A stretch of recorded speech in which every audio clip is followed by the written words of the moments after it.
MBBS in abroad. Apollo MedSkill 6 years of MBBS program will be completed in 35 lakhs only.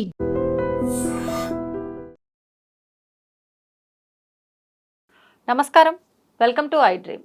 ధర్మ మార్గం with Vijitha కార్యక్రమానికి స్వాగతం.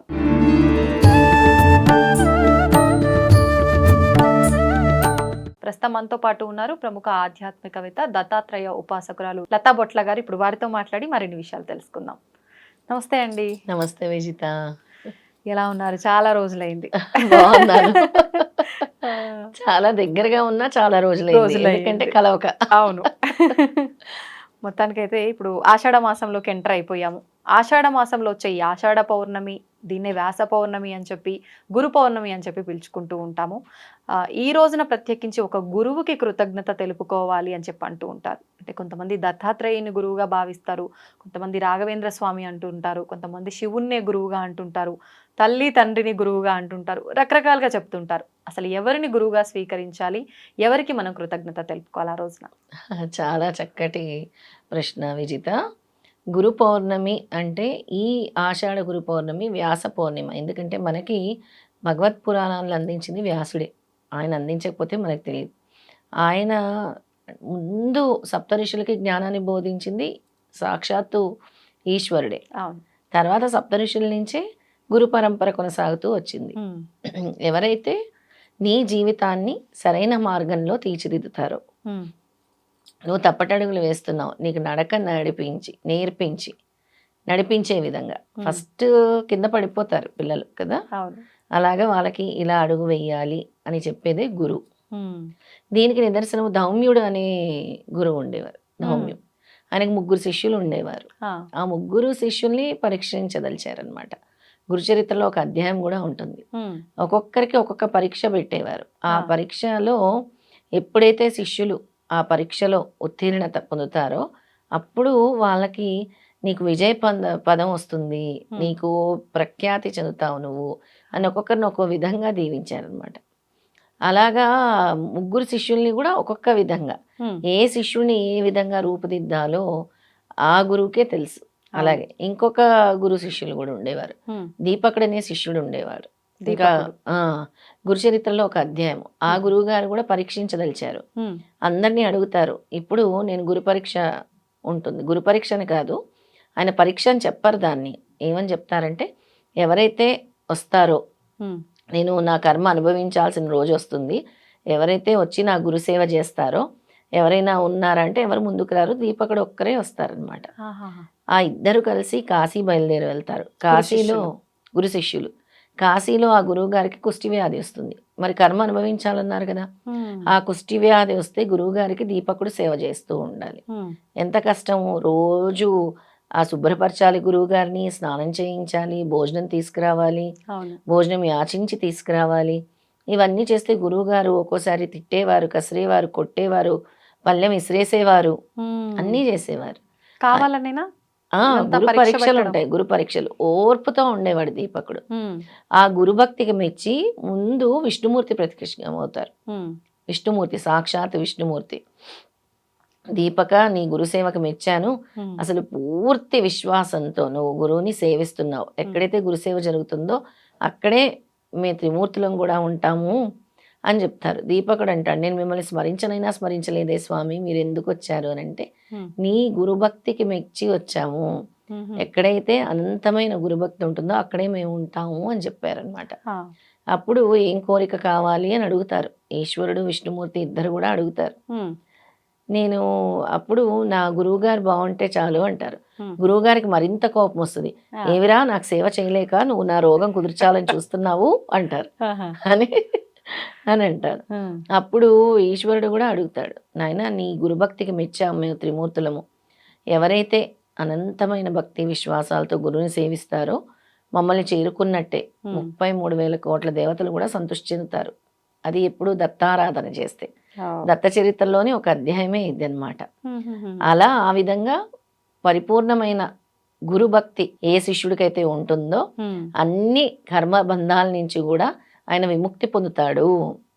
సక్రమ అంటే అసలు మంచి గురు మార్గంలో నడుచుకుంటాడు అని చెప్తున్నాయి అనమాట మన పురాణాలు. ఎన్నో కథల రూపంలో కూడా తెలియజేశారు మనకి. కానీ ఇప్పుడు మనకు అట్లాంటి గురువులు కానివ్వండి, ఒక గురువే శిష్యుని ఎంచుకునే విధానం అయితే లేదు. మరి మనం ఎవరిని గురువుగా తీసుకోవచ్చు అంటారు? మనం ఆదిగురువు దత్తాత్రేయ స్వామి చరిత్ర పారాయణం చేసినా, ఆయన స్తోత్రం పఠించి ధ్యానం చేసినా, ఏ గురువు నాకు ఒక గురువుని చూపించండి స్వామి అంటే తప్పకుండా చూపిస్తారు విజిత. నా గురువుని మీరే చూపించాలి అంటే కళల రూపంలో అయినా చూపిస్తారు, ఏదో ఒక రూపంలో ఆయనే నీ గురువు, ఆవిడే నీ గురువు అని ఆ మార్గాన్ని అయితే దత్తాత్రేయ స్వామి ఖచ్చితంగా చూపిస్తారు. ఎప్పుడైతే ఆదిగురు దత్తాత్రేయ స్వామిని పట్టుకుంటామో ఆ రూట్ కరెక్ట్గా చూపిస్తారు. నువ్వు వెళ్ళాలి, ఆ గురువునే నువ్వు పట్టుకోవాలి, నీకు మార్గదర్శి ఆ గురువే, ఆ గురువుని నువ్వు ఆరాధించాలి, ఆ గురు మార్గంలో నువ్వు వెళ్ళాలి అని అంటారు. ఇక గురువుకి కృతజ్ఞతలు తెలుపుకోవాల్సిన రోజు. ఎక్కడెక్కడ గురువులు ఉంటారో గురువులందరికీ వెళ్ళి గురు పాదుకా పూజ, ఏ గురువుకైనా పాదుకలు, దత్తాత్రేయ స్వామికి కూడా పాదుకా పూజే. అందుకే స్వామికి మేము పాదుకల అభిషేకము, గురు పాదుక స్తోత్రం చేస్తాము. అలాగే అఖండ సిద్ధమంగళ స్తోత్రం పారాయణం చేస్తాం. అఖండ సిద్ధమంగళ స్తోత్రము పారాయణము అని అంటే ఏ స్తోత్రానికైనా సిద్ధపురుషులు రారు, ఈ స్తోత్రం పఠిస్తే సిద్ధపురుషులు వస్తారు. ఇది ఒక మహా అద్భుతమైన స్తోత్రం అన్నమాట. అందుకే స్వామి ప్రత్యేకించి ఆ రోజున చేయాల్సి ఉంటుందా ఈ సిద్ధమంగళ స్తోత్రం అనేది? లేదు, ఎప్పుడైనా ప్రతి గురువారము ప్రతిరోజు ఎవరైనా ఒక కోరిక ఒక సంకల్పంతో చేసినా 11 రోజులు 11 సార్లు ఈ సిద్ధమంగళ స్తోత్రం చేసినా సిద్ధపురుషుల అదృశ్య రూపంలో వచ్చి తిరిగి వెళ్తారు. సూక్ష్మ వాయుమండలంలో ఎన్నో స్తోత్రాలు ఉన్నాయి, కానీ ఇలాంటి మహా అద్భుతమైన స్తోత్రము ఎంతటి ఫలితాన్ని ఇస్తుందంటే మనకి అనగాష్టమి వ్రతం చేసిన ఫలితాన్ని ఇస్తుంది సిద్ధమంగళ స్తోత్రం.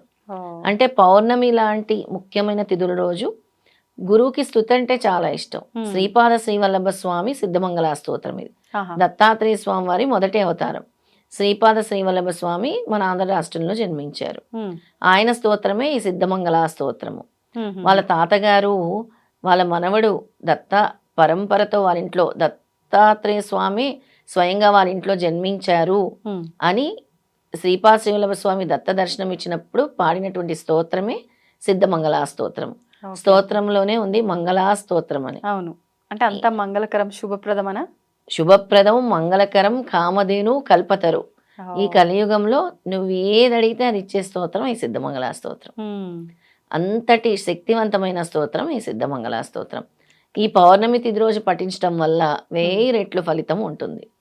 స్వామి నాకు చెప్పారంటే మెసేజ్ ఇచ్చారు, స్వామిని నేను ఎప్పుడు అడుగుతాను, స్వామి మీకు ఏం చేయమంటారు అని, ఎలాంటి కార్యక్రమాలు చేయమంటారు అని. అఖండ సిద్ధమంగళ స్తోత్రం చేస్తే నేను సూక్ష్మ రూపంలో వస్తాను, ఏదో ఒక రూపంలో అని స్వామి. ఆయన ప్రజెన్స్ సూక్ష్మంగానే ఇస్తారు మనకి, ఏ రూపంలో వచ్చి వెళ్తారో తెలియదు. ఆ రూపంలో స్వామి మనకు ప్రత్యక్షం అవ్వాలంటే మనకు మోక్షమే, ఇంకా మనం ఉండం. అంటే మీకు ఇది స్వామివారి కళలో చెప్పారా? ఎలా, ఏ సమయంలో? స్వామి మనకి ఒక ఇంట్యూషన్ ఇస్తూ ఉంటారు, ఇలా చెయ్యి కార్యక్రమం, ఇలా చెయ్యి. ఎప్పుడైతే ఆయన ఆరాధనలో ఆయన పీఠంలోని నిరంతరము ఆయన ధ్యాసలోనే ఉంటే ఆయనే గైడ్ చేస్తూ ఉంటారు. ఆయనే మనకి ఆలోచన కల్పిస్తారు, ఆ స్పందన కల్పిస్తారు, మన హృదయంలో ఆలోచన కల్పిస్తారు. నువ్వు ఇది చెయ్యాలి, నేను వస్తాను, నా ప్రెజెన్స్ వస్తుంది అని చెప్పారనమాట. అందుకే అఖండ సిద్ధమంగళ స్తోత్రం పారాయణము 3 రోజులు జరుగుతుంది గురు పౌర్ణమి సందర్భంగా. ఎంతమంది కలిసి చేస్తారు? సామూహికంగా ఎంతమంది వస్తే అంతమంది జాయిన్ అవ్వచ్చు, ఎవరైనా జాయిన్ అవ్వచ్చు అనమాట. ముఖ్యంగా ఒక 20 మంది 30 మంది ఇంకా ఎక్కువ పెరుగుతూ ఉంటారు. 3 రోజుల పాటు 3 రోజులు బ్యాచెస్ కింద ఉదయం 6 నుంచి మధ్యాహ్నం 12 గంటల వరకు ఒక బ్యాచ్, మధ్యాహ్నం 1 గంట నుంచి సాయంత్రం 7 గంటల వరకు ఒక బ్యాచ్, 7 నుంచి రాత్రి 12 గంటల వరకు ఒక బ్యాచ్, 12 నుంచి ఉదయం 6 వరకు ఒక బ్యాచ్. నిద్రపోరా? నిద్ర ఉండదు. 3 రోజులు స్వామి అలాగా పగలు రాత్రి చేయమన్నారు. అన్ని బ్యాచ్లతో పాటు మీరైతే ఉంటారు ఖచ్చితంగా? నేనైతే ఉంటాను, నేను ఉండాలి కదా తప్పకుండా. ప్రతి బ్యాచ్ లోని ఉంటాను కాసేపు. కానీ అక్కడ అఖండ సిద్ధమంగళ స్తోత్రం జరగాలి పీఠంలో, కంటిన్యూస్ గా జరగాలి. ఈ బ్యాచ్ వెళ్ళినప్పుడు వేరే బ్యాచ్ వచ్చి అలా రెస్ట్ తీసుకోవచ్చు. అంటే సేమ్ బ్యాచ్ రిపీట్ అవుతుంటారా? లేదు, డిఫరెంట్ బ్యాచ్, 4 బ్యాచ్ల కింద ఉంటుంది. ఓకే, అంటే ఎప్పుడు రెగ్యులర్ గా ఇలా పారాయణ చేస్తూ ఉండే వాళ్ళైనా కొత్తగా కూడా? కొత్త వాళ్ళు వస్తారు, పాత వాళ్ళు వస్తారు, అందరు కలిసి కొత్తగా వచ్చి నేర్చుకోవాలని పాడాలనుకునే వాళ్ళు కూడా వస్తూ ఉంటారు.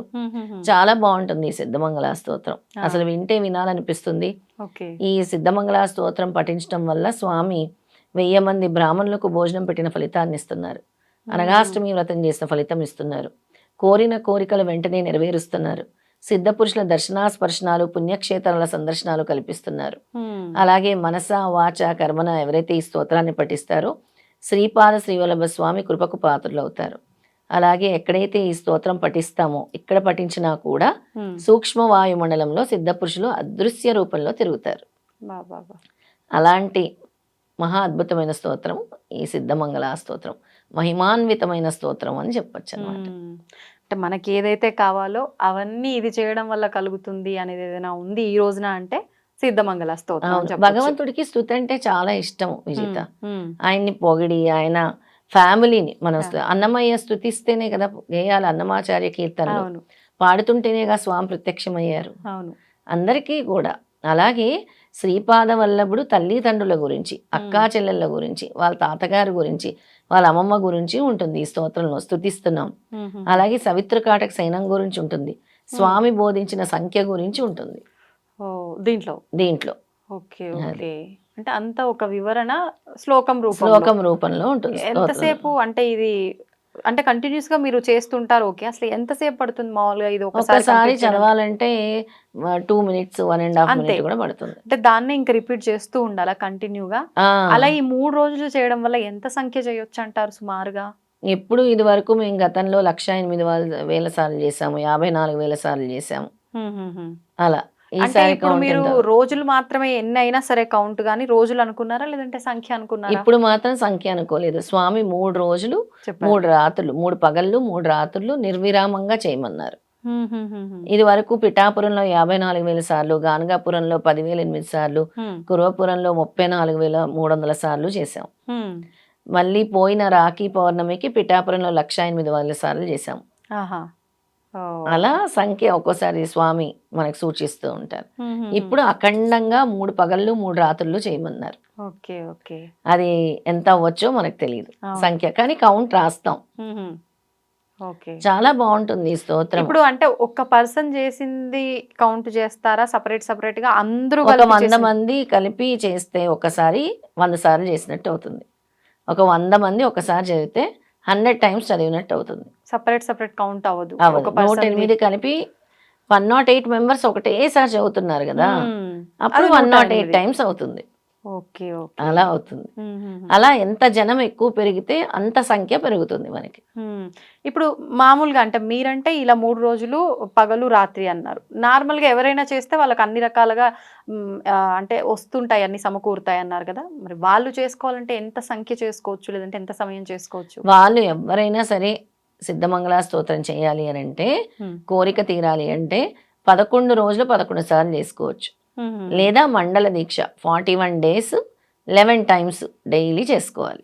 రోజుకు 11 సార్లు ఆ స్తోత్రం చదవటం 11 times కంపల్సరీ చదవాలి. ఇప్పుడు ఈ గురు పౌర్ణమి రోజు చేసినా కూడా 11 times సరిపోతుంది. 11 times చేయాలి సిద్ధమంగళ స్తోత్రం.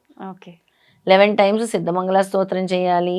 అలాగే గురు పాదుక స్తోత్రాన్ని జపించాలి, గురు పాదుక పూజ చేసుకోవాలి. గురువుకి సంబంధించిన ఏ స్తోత్రాలు పఠించినా కూడా గురువు యొక్క అనుగ్రహం కలుగుతుంది. గురువుకి సంబంధించి పసుపు రంగు వస్తువుల్ని దానం చేయటము, అంటే పులిహోర లాంటివి చేసి, ఎల్లో కలర్ స్వీట్స్, అలాగే ఎల్లో కలర్ వస్త్రాలు ధరించి గురువుని గనక పూజిస్తే ఎక్కువగా ఆధ్యాత్మిక ఉన్నతి కలుగుతుంది అనమాట. ఓకే, ధన్యవాదాలండి. నమస్తే.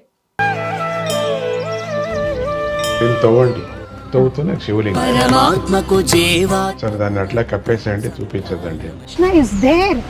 మూర్తి పూజ కాదు, సాక్షాత్ బ్రజేంద్ర నందన భగవాన్ ఉన్నారు మూర్తిలో. ఏమీ ఆశించకుండా ఆరాధించే వాళ్ళు కూడా ఉన్నారా ప్రభుజీ? నిజమైన భక్తి అంటే మనకు తెలియదు కాబట్టి